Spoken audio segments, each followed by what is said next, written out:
and welcome to Rule of Carnage. This is a sometimes podcast, sometimes video channel, depending on where you encounter it, where myself, Glenn Ford, and this guy, Mike Hutchinson, talk about designing, hopefully, better miniatures games. So today, we're going to have a little conversation about something that sort of ties in with what we were talking about last time, sort of ludonarrative dissonance, and is an idea that crosses over a little bit with some other areas of like video game design concepts, but isn't quite the same in tabletop games. So I'll start explaining, because otherwise sort of talking around it's going to get really weird and theoretical. Do it.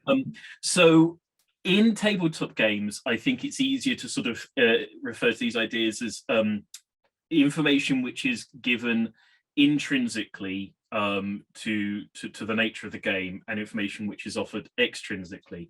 It relates slightly to something that you might get in things like video game design and movies. They refer to as diegetic or non-diegetic information. And what I mean by that is sort of there's some information that you in the world that you're experiencing in a game should have offered to you.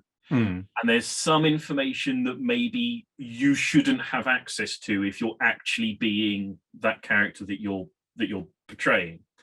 But the game has to give to you to allow you to operate it effectively. So in video games, it's sort of the line is referred to as diegetic and non-diegetic information, where the stuff that your character should experience, because like they've got a backpack they can look into so they know how many apples they've got, is one thing, versus why do they know that they're exactly one punch away from being dead, or you know, their exact health levels, or the progress of a virus that's spreading through their body. That sort of doesn't make sense unless they've got like med scanners on, and some games deal with trying to give you that in a more organic fashion. So the point is, for tabletop games, I think miniatures provide us with a lot of intrinsic and what would be diegetic information were we the general looking at a tabletop. So for example, you've got a unit of miniatures. You can tell at a glance, if they're single wound miniatures, which direction they're facing in, how many wounds they're taking, what their sort of fighting status is.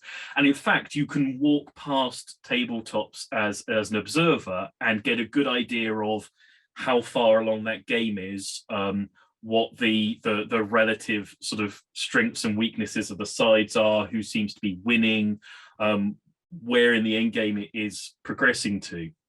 And this is all information that is offered to us like intrinsically by just the miniatures that we're looking at on the tabletop. It is, although the perspective is interesting, because we've the godlike Olympian perspective on that.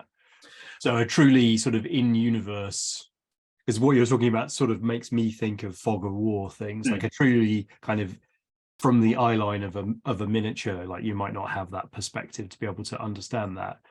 But I see what you mean. Like there are affordances with miniatures which allow you to communicate quite a lot of game state without some off-table UI or tokens or.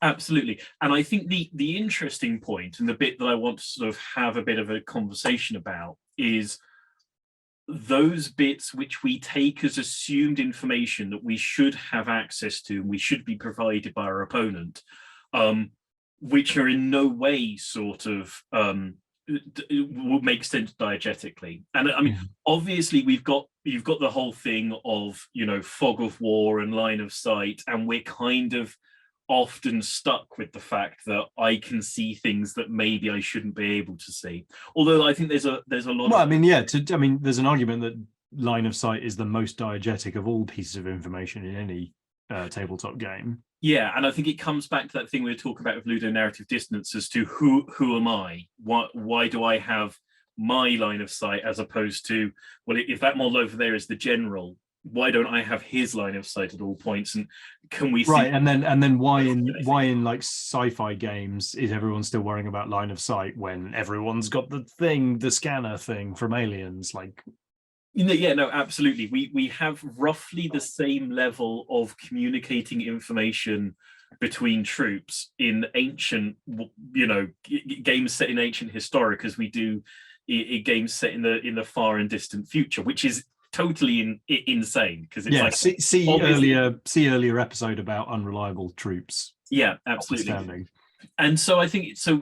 For example, if I'm playing a game and I want to know the strength or the toughness of your troops, the assumption is I should just be able to ask you, and you absolutely should have to answer honestly, and efficiently the statistics of your which immediately makes me think of the way that my dear late father-in-law used to play what's that Shadows of a Camelot. Shadows of a Camelot, where you aren't allowed to share direct information with your co-players. Obviously it's cooperative apart from a traitor, and so he just came up with this ludicrous language of not communicating specifically using words like I have a 5 in my hand, but being like, it is a 4 strong day of, wouldn't you say? Yeah, sort of COD medievalism to apparently get around the communication rules. But I think I think it is a point that I can have a like pinpoint accurate judgment about the the strength, the toughness, the equipment that your units are carrying, which is excessively inaccurate to sort of what information I should have available at that point, or what information each of the miniatures that is presumably making a decision at a specific time about where to point their weapon and whether to pull the trigger, what information they would have available. Or me as the general, me as that individual, the presumption of these games is that I should be able to ask you your stats and you have to tell me accurately. And obviously if you choose not to, there should be a reference book I can go to and be like, well, that's a bit rude of you, give me a minute. Yeah, right, that's his stat because it's written in that reference book right there. Thank you very much. Why did you make me have to bother to go to the book for it? And which to our earlier conversation about complexity, you can solve that through games designed with complexity, like knowing all of the models in Warhammer 40,000 and all the special rules for all the weapons is basically impossible. So you can create that sort of information fog of war through that kind of thing. I imagine there's also a way of doing that with like, random scratch cards or randomly generated things where you don't have to reveal. Yeah, I mean, I think certainly there's an option to create it depending upon the sort of complexity of your game. If it's a sort of thing of, okay, each unit has a dice rolled for them for their strength at a certain point, and ogres get +3 to the dice and humans get +1 to the dice, and then they'll each have a strength score that isn't written down in the book somewhere, and then you don't have to reveal that to the other person until you hit them, and then you lift the cup off the dice and you go, well, that's their strength score. Right. That's a possible sort of clunky way of carrying that through. And I wonder sometimes, it's like, is the feeling that we shouldn't have access to some of this information about exactly where a given unit's like level of performance is why we feel inclined to sort of bring in things like psychology rules, because I think it's why we use dice full stop, isn't it?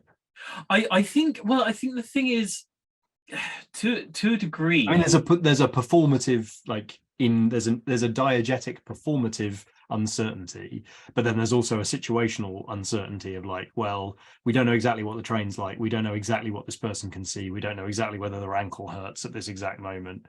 Although I mean, certainly it's like even games with dice do quite often have a this thing can't hurt that thing, like no matter what you roll. And I understand that a general might well have access to the idea of there's no point firing that pistol at that tank, don't even bother, as well, the person carrying the pistol might do. But at the same time, you know, 1 pip higher, or the tank's taken a certain level of damage, and we start going, you know what, at this point, it's actually worth a few speculative pops at that tank, because I know exactly how much damage it has taken and exactly which systems have started to go out, and all those sorts of bits and pieces. And I feel like sometimes the fact that we feel like I shouldn't know like exactly how many more wounds your dragon has to take before it goes down, and exactly the odds of me wounding the dragon, are part of the reason we feel like, well, we should have something like psychology. We should have something like random breakpoints. We should have some of these things, because it's weird that we have so much access to so much information. And I wonder also, I mean, the health example, I think, is a super interesting one, because that is somewhere that, you know, you could have a critical hit system where you can't blow things up. You can only bring them to like increasingly high levels of probable critical explosion, and so you never know exactly when something's going to die, but you can nudge it in that direction. And it also makes me think of like the uncertainty of whether or not something is going to happen. It's like, it's a place where loveliness can happen, and randomness is a good way of getting that loveliness, but it's also a place where, you know, potentially there can be frustration, where it's like, well, I've done enough and I should be getting this result, but I'm not getting this result. The third place that my mind is wandering as well, is this is obviously a classic problem in role playing, where it's like the difference between what my character knows and what I as a player know is something that everyone's very super aware of, having to manage that dichotomy at the table. And so I guess I also wonder, like, is there anything to learn from the techniques and strategies that role-playing games use to separate player and character information that is at all transferable to these games, what we do? well, also I think one of the big areas, and one of those areas for some people sort of controversial, that relates to this, is pre-measuring distances. Right. And because I constantly go back and forth over how I feel about pre-measuring, and whether you should pre-measure and whether you shouldn't pre-measure. And it is sometimes a very sort of like, depends on the situation, depends on the game. Well, I think it depends. I think it depends very fundamentally on whether you are biasing towards a gamic experience or biasing towards a simulationist experience, because a lot of this practical, certain information, you know, visible information, or clear and opaque and transparent information, is because that's better for a head-to-head game environment, whereas it's maybe less good for a surprising storytelling-y, simulation-y thing, where you might want to put more of that uncertainty, more of that fog of war. Like this whole idea about, you know, trolls have a random number of wounds and a random strength based on whose army, like that feels like a very narrative sort of, you know, it makes it almost less crunchy from a game perspective, although of course, you know, maybe the game becomes, you know, knowing the spreads and making sure that you account for them in your strategies and stuff. But maybe it's a more gamic versus simulationist thing. Yeah, I mean, obviously it doesn't have to be random. It can be, you know, you have. I know that was just a good idea. Yeah. Yeah. No. Yeah, and I think the thing of sort of, clearly throughout history there have been, you know, instances where charges have failed because people have eyeballed the distance and gotten it wrong. But equally, there have been times where generals thought a certain unit could get to a certain point by a certain time in the day, and they couldn't, because it was further away than the general thought it was, or they were more tired than they're expecting. And it feels like, you know, I guess it's the thing of, if you let people pre-measure as to versus not pre-measuring, there's a degree of, you're testing a different set of skills for people. If everything's is pre-measured, then we've got a quite sort of cerebral, I will always do what I intended to do, that I was able to do, versus if we can't pre-measure, there's a little in between, a thing in between me and you, where sometimes I'll make the correct sort of strategic decision, and it'll just turn out that you're better at judging spaces and spatial reasoning than I am, and that's what gives you the win. I just think I agree with all of that, and I think because I'm a dyed-in-the-wool pre-measured fan, like I think there's a physical performative element which in a non-discrete game just becomes really problematic in a non-discrete game that isn't a sport.